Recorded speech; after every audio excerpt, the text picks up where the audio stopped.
Well, thanks for coming to today's session by SplashBI, the power of cross-application reporting. My name is Marc Ramos. I'm the Chief Marketing Officer for SplashBI. We do have offices here in London, but I'm based out of Dallas. So I made the trip to visit you all. Excuse my funny accent. Hopefully you all can understand me. I'll try to talk a little bit slow. And you also have my credentials up front in case any of you want to ask questions or send me notes later on. We're also staged up right here next door. Just a quick look at our agenda. We'll talk about a little bit about positive deviance, and then I'll jump into a couple of different use cases within marketing as well as HR in terms of bringing in disparate data across applications and the benefits that we get from that type of reporting, and how we can use that as a competitive advantage. Then we'll kind of wrap up with some lessons learned, Q&A, all of that good stuff. Before we get started, I would like just a show of hands, IT folks, analysts, marketers, a lot of analysts, HR, good mix of folks in the room. What I want you to take away from this is cross applications, access to data, management of data in your particular realm. And I hope it's relevant, even though some of the use cases may be a bit outside of your department. I think the lessons learned will be very valuable for all of you in your specific roles. And I'd like to start off with a story. Has anybody ever read the book, The Power of Positive Deviance? Anybody familiar with that? It's a pretty fantastic story about a gentleman named Mr. Sternum, James Sternum, that did a study of youth in Vietnam, malnourished youth. Statistically speaking, there was a large number of youth throughout Vietnam in the early 90s that were malnourished. And he was called upon to basically say, hey, can you fix this in 2 weeks? How do you solve world hunger in 2 weeks, or even a country, or even in a village? Well, what he did, along with his wife and crew, was they looked at the villages separately, not as a whole, but separately. And they looked at the data, and what they found with all of these children, many of which were malnourished, there was a small group, a deviant group, that was very healthy, incredibly healthy, living in the same conditions as their neighbors in other villages. But these kids a small percentage were very happy, healthy and happy. So what they did is they did some investigation, looked at data, did some interviews, and what they found out were the kids in the villages that were healthy did things differently than the rest of the country. And it was little bits of gold that was hidden in the data. What they did differently was the parents of these children would feed these children 4 times a day as opposed to twice a day compared to the other villages. The other thing they found out is they were feeding their children not just rice, but rice that was mixed in with certain things that were within their environment, greens, bits of shrimp, bits of crab. Now the other villages looked down upon this practice because they said, no, kids just need clean rice. Well, in fact, it was the nutrients in this blend that gave these children better health, as well as the frequency at which they were eating the same amounts led to being a healthier lifestyle.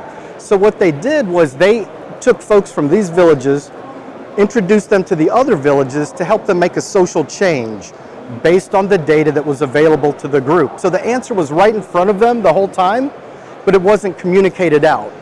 And that's what we're going to talk about today. The data is right in front of us. We all have pains, we all have requirements, we all have problems. The data is there, but how do we get to the data quickly and get to the answers? Now, before we jump in, here's some questions I want you all to think about. How much time do you spend on your reporting? Are the answers provided in a timely manner? What are the obstacles for you to get to that report or even get to the data? And at the end of the day, do you have the insights necessary to make the decisions? So think about that as we go through this presentation. And is the data working for you? Now, in my world as a CMO, 15 years ago, I had a window that wasn't quite this cool, but the message was the same. My staff and I would go to the board every Monday, and we would just put in generic data that we would pull from Google Analytics, from our website. We would get data from our marketing CRM, from our marketing automation tool, which is Marketo, and data from Salesforce.com. We would get the highlights of the data and we would plot it up on the board. So we would manually get it, manually mash it up on the board to see where we're at, to see where we rate against goals and so forth. It took probably 2, 3, 4 hours a week just to do all of this just in my department. With SplashBI, the beauty of it is we have the ability now to take all of that data, so from Marketo, from Salesforce, from Google Analytics, so we can now tell our story by unearthing that data immediately. So we don't have to do the manual processes anymore. And at the end of the day, at any given point in time, I can look at not only my website traffic, but my website traffic from Google, how much of it is converting in Marketo, form fills, and then from those form fills, how many have converted into an opportunity, Salesforce, by region, by rep, real time. The value there is I know what's working on our website, I know what content pieces I need to invest more in, and I know what's not working. So I'm making a true impact not only in my business decision making on how I'm going to lead the team, but I'm using data to drive my results. Now I'll tell you another use case in HR. We worked with a retail firm, women's clothier in the States. They have about 2,000 stores. Of the 2,000 stores, one thing that is really a large pain for any retail is high turnover. If anybody's in retail, you know you're fighting for great talent, but the turnover tends to be high in that industry. And as we sat with them, as we looked at how we could possibly overcome or help the hiring process, we uncovered something that they didn't even realize. They had used Taleo for the recruitment system for their online applications. And then candidates, after they filled out the online application of Taleo, they would go to a Gallup survey to put in their other personal information to see if they're a cultural fit. Well, what we found out was that with 2,000 stores, individuals would go not just to one store, but they may go to 10 different stores, one down the block, one in the next zip code, and apply for the same position at 10 different stores. Well, you can imagine, because each store did not know that was happening, you had stores bidding on the same talent. So a candidate could get 10 different offers from 10 different stores, and the stores were outbidding each other, they didn't even know it. The other side is maybe 5 of the stores saw something within the Gallup poll or within Taleo that was a red flag and they didn't want to hire that individual, but there may have been 2 or 3 stores that pulled the trigger. And what it turns out is obviously bad hires may have also happened along the way. So if you can imagine this, thousands of hires a year, good hires and bad hires, outbidding talent over here, you may be overpaying for talent, or the cost of hiring bad talent. With SplashBI, we brought all of that data in so that every store had access to every applicant, and they could see how the other stores graded them and what offers were out there, so they could synchronize their corporate story as a hiring process. They could have a unified front. Instead of 10 different stores, it's one. And it literally saved them hundreds of thousands just in recruiting and hiring. It's fantastic. And here's a tidbit about, it's kind of an eyesore, but I can send it to you, but some of the reports look like, and it was accessible by all of the units within their organization. So as you look at reporting, here's some questions I want you to take home to make sure that you can do this. That cross-object reporting, that is huge. Within Salesforce, we may capture leads, and we may create opportunities, and we may capture activities. 3 different things that are not interrelated.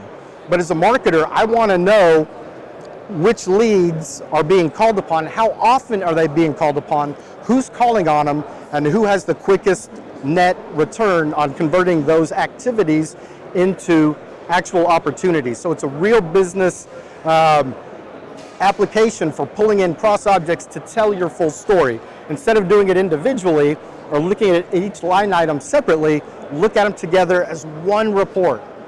Multi-level drill downs. You may want to look at something and be able to go deeper and deeper and deeper into the cause or effect of that particular report. So on my blast, there was no way to drill down. It was, here's how many leads I have.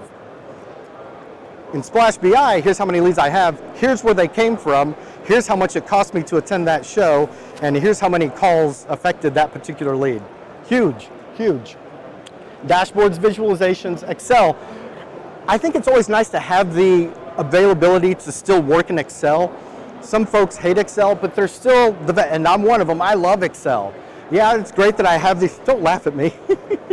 It's great we have these visualizations, it's great that I have these reports, but there's certain things that I still love to do in Excel. So wouldn't it be great, wouldn't it be magical if I could have these reports in HTML, but also have an Excel format to which I can interact the way I want to, because I'm kind of old school that way. You want the best of both worlds, have it. Cross-application reporting, scheduling and distribution. The cool thing here is you may have thousands of folks within your organization that want reports, but you may not want all of them to drill down and do all of their own reporting or get access to the data. So wouldn't it be cool if you had the 10 experts, your 10 analysts, your 10 BI experts that serve the reports up and are able to schedule and automatically distribute, and it's on their desk the next day or real time? Awesome, awesome stuff. And then snapshots of your data. Look at the trends over time. The ability to capture what's happened for me in Salesforce and Marketo this year compared to last year, compared to the year before. It's a great scorecard for me. Now I know I'm running a bit out of time, so I'm going to go fast because this is really important stuff here. Here at the bottom are lines of business, myself in marketing, somebody else in HR, somebody else in Dallas, all broken up regionally. Reports are fantastic for your group, but the key to success is how are you using your cross-application reporting, your cross-object reporting, your analytics? How are they affecting the business, the mission up top? My advice is focus on things that, yes, make you shine, help you do your job, take away the pain, but when you can take that pain and sell it upstream to say, this is how I in marketing am affecting our mission as an organization, that's where analytics, BI plays a critical part in you, in your career, and in your department. So don't focus down here. Focus down here with the mentality of how am I going to affect what's up top. And I'll send this slide out. I could go for an hour on this slide, and I'd love to talk to any of you about it, but there are different things you do along the way. But working down here, impact the top. Big message. And in the end, what that's going to do for you is that is your competitive advantage.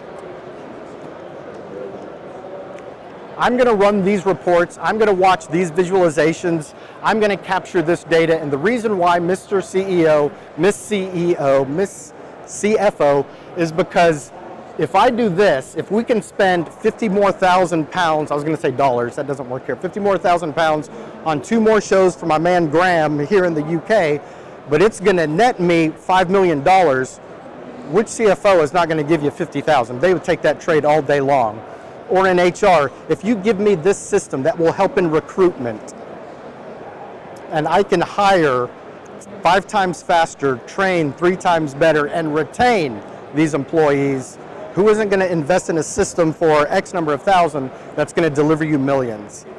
That's the message I want you all to think about, is the power behind true cross-app reporting is not just to make your jobs easier, but it's to reduce costs, increase, predict future outcome, or lower cost. And that is the story. If any of you have additional time, we can give you a demo over here. We're also doing a putt for dough, hit the prize, win some cash. So learn some stuff, make some money, have fun in the process.